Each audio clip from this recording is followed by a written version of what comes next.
அன்பு ஆன்மீக தமிழ் அன்பர்களே நண்பர்களே, உங்கள் அனைவருக்கும் தமிழ் யூடியூப் சேனலின் இனிய தமிழ் வணக்கம். தாய்மொழியால் இணைவோம், தாய்மொழியை வளர்ப்போம். வாழ்க தமிழ், வளர்க தமிழ். நமது சேனலில் இன்றைய பதிவு திருமூலர் அருளிய திருமந்திரம். இந்த நூலில் உள்ள ஒவ்வொரு பாடலையும் விளக்கத்துடன் ஒவ்வொன்றாக தினம் ஒரு திருமந்திரம் என்ற தலைப்பில் அளிக்க உள்ளோம். இதனை ஆன்மீக அன்பர்களாகிய நீங்கள் கேட்டு சிவனருள் பெற்று பலன் பெற வேண்டியும், மேலும் இப்பதிவு உங்களுக்கு பிடித்திருந்தால் இப்பதிவிற்கு லைக் மற்றும் ஷேர் செய்தும், அது மட்டுமல்லாமல் இதுவரை இந்த சேனலுக்கு நீங்கள் சப்ஸ்கிரைப் செய்யவில்லை என்றால் இந்த சேனலுக்கு சப்ஸ்கிரைப் செய்து ஆதரவு அளிக்கவும் அன்புடன் கேட்டுக்கொண்டு இப்பதிவினை தொடர்கிறேன். வாருங்கள், தினம் ஒரு திருமந்திரம் அறிவோம். திருமந்திரம் என்னும் நூல் திருமூலரால் தமிழில் அருளப்பட்ட சிவ ஆகமம் ஆகும். சைவ திருமுறைகளின் வரிசையில் திருமந்திரம் 10வது திருமுறையாக வருகிறது. 9 தந்திரங்களாக வகுக்கப்பட்ட இந்நூல் 3000 பாடல்களை கொண்டது. திருமந்திரம் பக்தி பிரபாவத்தில் ஆரம்பித்தாலும் அடுத்து உபதேசம், தத்துவம், யோகம், தியானம், சக்கரம், ஞானம் என்று பல விஷயங்களை பற்றி பேசுகிறது. திருமூலர் யோக பயிற்சி தரும் விதம் சுவாரஸ்யமான நடை. அவை வெறும் சூத்திரங்களாக இல்லாமல் படிப்பவர்களுக்கு உற்சாகம் தரும் விதமாக அதன் பலன்களையும் சேர்த்தே சொல்கிறார். தினம் ஒரு திருமந்திரம் பதிவில் இன்றைய திருமந்திரம் 121.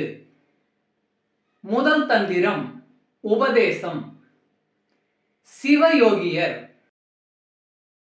வித்தை கெடுத்து வியாக்கிரத்தே மிகச் சுத்த துரியம் பிறந்து துடக்கர ஒத்து புலனுயிர் ஒன்றாய் உடம்பொடு செத்திட்டிருப்பார் சிவயோகியார்களே. வித்தை கெடுத்து வியாக்கிரத்தே மிகச் சுத்த துரியம் பிறந்து துடக்கர ஒத்து புலனுயிர் ஒன்றாய் உடம்பொடு செத்திட்டிருப்பார் சிவயோகியார்களே. பாடலின் விளக்கம். முந்தைய பாடலில் சொல்லப்பட்டது போல பிறவிகளுக்கு காரணமான தீவினைகள் அழிய பெற்றவர்கள் மேலான நிலையை அடைந்து சுத்தமான ஆன்மா ஆவார்கள். அந்த சிவயோகியர்கள் புலன்களும் உயிரும் ஒன்றாக உள்ள உடல் கொண்டிருந்தாலும் புலன்களின் வழியில் மனம் செல்லாது இருப்பார்கள். அதாவது உடலுடன் இருக்கும் போதே செத்தவரை போல இருப்பார்கள்.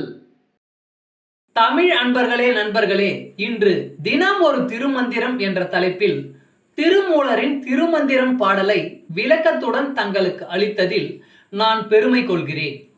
மேலும் இப்பதிவு உங்களுக்கு பிடித்திருக்கும் என்று நான் மிகவும் நம்புகிறேன். இப்பதிவு ஏதாவது ஒரு வகையில் உங்களுக்கு பயன்பட்டால் அதில் எனக்கு மிக்க மகிழ்ச்சி. வாழ்க வளமுடன். இறை அருள் பெறுவோம், இன்பமாய் வாழ்வோம். சர்வம் சிவமயம். அன்பு ஆன்மீக தமிழ் அன்பர்களே நண்பர்களே, இவ்வீடியோ பதிவினை கேட்டு இன்புற்று ஆதரவு அளித்த அனைத்து தமிழ் உள்ளங்களுக்கும் எங்கள் உள்ளம் கனிந்த நன்றி. மேலும் இப்பதிவு உங்களுக்கு பிடித்திருந்தால் லைக் மற்றும் ஷேர் செய்தும், இதுவரை இந்த சேனலுக்கு நீங்கள் சப்ஸ்கிரைப் செய்யவில்லை என்றால் சப்ஸ்கிரைப் செய்து பெல் பட்டனையும் அழுத்தி ஆதரவு அளிக்கவும் அன்புடன் கேட்டுக்கொள்கிறோம். மிக்க நன்றி.